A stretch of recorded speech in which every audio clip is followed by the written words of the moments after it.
October 26, 1998, in a quiet suburban neighborhood in Spring Hill, Kansas, a chilling silence fell over.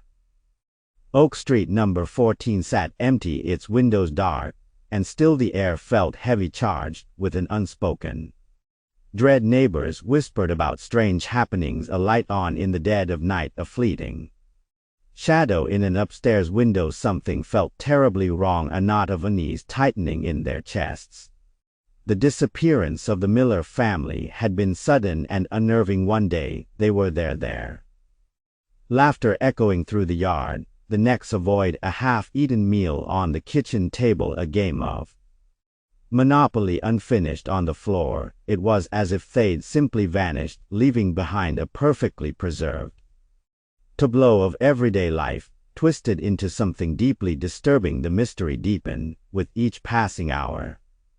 Investigators arrived, their faces grim. The house offered no answers, just a haunting stillness. Every room was meticulously examined, but no sign of forced entry, no struggle, nothing to explain the impossible departure. It was a ghost house in broad daylight, a place where life had been abruptly paused.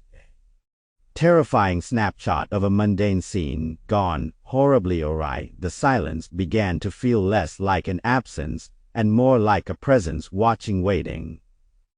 Days bled into weeks, the search expanding beyond the quiet street, but the trail was cold. The townsfolk grew wary, their gaze lingering on the dark windows of number 14, whispers turning to hushed theories.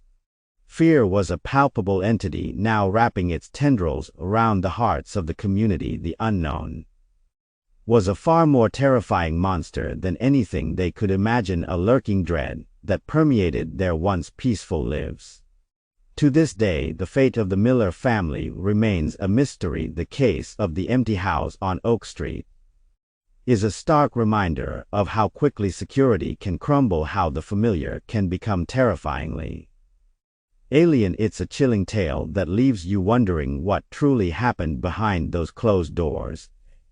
Story that still sends shivers down the spine. Remember to like, comment, and subscribe for more true crime stories.